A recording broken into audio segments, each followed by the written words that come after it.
కోనసీమ జిల్లా కొత్తపేట నియోజకవర్గం ఆలమూరు మండలం నర్సింపూడి గ్రామంలో నూతనంగా నిర్మించిన శ్రీ శ్రీ కోదండ రామాలయంలో ఉదయం 10:54 ఉత్తర నక్షత్ర యుక్త మేష లగ్నం నందు శ్రీ శ్రీ కోదండ స్వామివారిని నూతన రామాలయం గర్భగుడిలో విగ్రహాలు ప్రతిష్ఠించారు. ఈ కార్యక్రమానికి చుట్టుపక్కల గ్రామాల నుండి వేలాది భక్తులు విచ్చేసి స్వామివారిని దర్శించుకొని స్వామివారి యొక్క ఆశీస్సులు తీసుకుని తీర్థ ప్రసాదాలు స్వీకరించారు. ఈ కార్యక్రమానికి ముఖ్య అతిథులుగా కొత్తపేట ఎమ్మెల్యే బండారు సత్యానందరావు తనయుడు బండారు సంజీవ్ మరియు ఆంధ్రప్రదేశ్ రాష్ట్ర తెలుగు రైతు ప్రధాన కార్యదర్శి ఆకుల రామకృష్ణ పాల్గొని ఆ కోదండ రామస్వామి దర్శనం చేసుకుని తీర్థ ప్రసాదాలను స్వీకరించారు. ఈ కార్యక్రమంలో బండారు సంజీవ్ మాట్లాడుతూ తమకు ఈ నూతన కోదండ రామాలయం విగ్రహ ప్రతిష్టకు ఆహ్వానించినందుకు ప్రత్యేక ధన్యవాదాలు తెలిపారు. కోదండ రామస్వామి చల్లని ఆశీస్సులు కొత్తపేట నియోజకవర్గ ప్రజలపై ఎల్లప్పుడూ ఉండాలని కోరారు. అనంతరం ఆకుల రామకృష్ణ మాట్లాడుతూ కోదండ రామస్వామి వారి ప్రతిష్ఠ మహోత్సవానికి ఆహ్వానించినందుకు తనకు ఎంతో ఆనందంగా ఉందని ఈ సందర్భంగా తెలియజేశారు.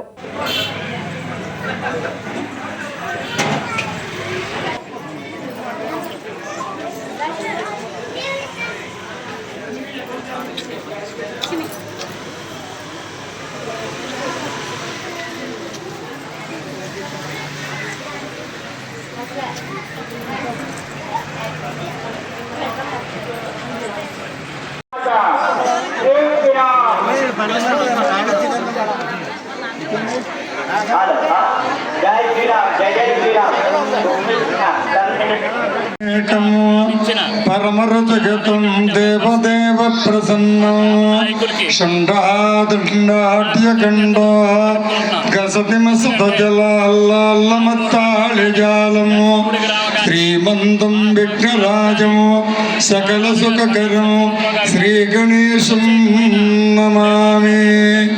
गजाननं भूतगणादि सेवितं कपित्तजम्बो फलसारभक्षणम् उमासुतं शोकविनाशकारिणं नमामि विघ्नेश्वरपाद पंकजम्.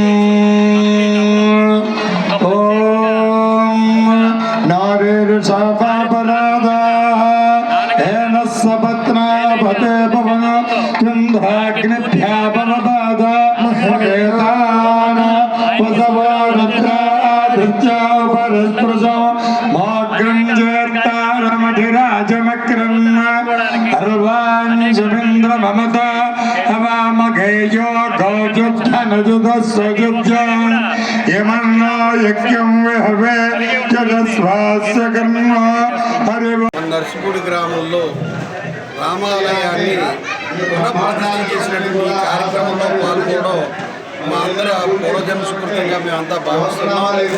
ఎందుకంటే ఇవాళ ఈరోజు ఇక్కడ చూస్తే ఉదయం నుంచి కూడా వేలాది మంది భక్తులు చుట్టుపక్కల నుంచి గ్రామం నుంచి కూడా ఇటు రామాలయం ఓపెనింగ్ కార్యక్రమంలో పాల్గొనడం, అదే రకంగా ఇక్కడ అన్నదానం కూడా వేలాది మందికి అన్నదానం చేయడం, రాముని యొక్క విశిష్టత, ధర్మస్థాపన కోసం వారు చేసినటువంటి విలువ, నైతిక విలువలు పాటించినటువంటి వ్యక్తిగా ఆయన్ని ఈ రోజుకి కూడా మన భారతదేశంలో మనందరూ గుర్తించుకోవడం జరుగుతూ ఉంది.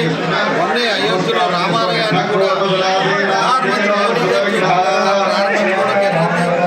ఈ రోజున గ్రామంలో కూడా ఈ ఆలయాన్ని పునఃప్రతిష్ఠ చేసుకోవడం గ్రామస్తులు యావత్తు కొత్తపేట నియోజకవర్గంలో ఉన్నటువంటి ప్రజానీకం అంతా కూడా పూర్వజన్మగా భావిస్తూ పాల్గొంటూ రాముని యొక్క వైభవాన్ని తెలియజేస్తూ కార్యక్రమాన్ని ఘనంగా జరుపుకున్నటువంటి గ్రామస్తుల ప్రత్యేక అభినందనలు తెలియజేస్తూ ఈ కార్యక్రమంలో పాలుపంచుకుని విరాళాలు కానీ అన్నదానంలో కానీ పాల్పంచుకున్నటువంటి భక్త ప్రజానీకానికి మా అందరి తరఫున హృదయపూర్వక నమస్కారం తెలియజేస్తూ రాముని ఆశీస్సులు మనందరికీ ఉండాలని మనసారా ఆచరణ సెలవు తీసుకుంటాం.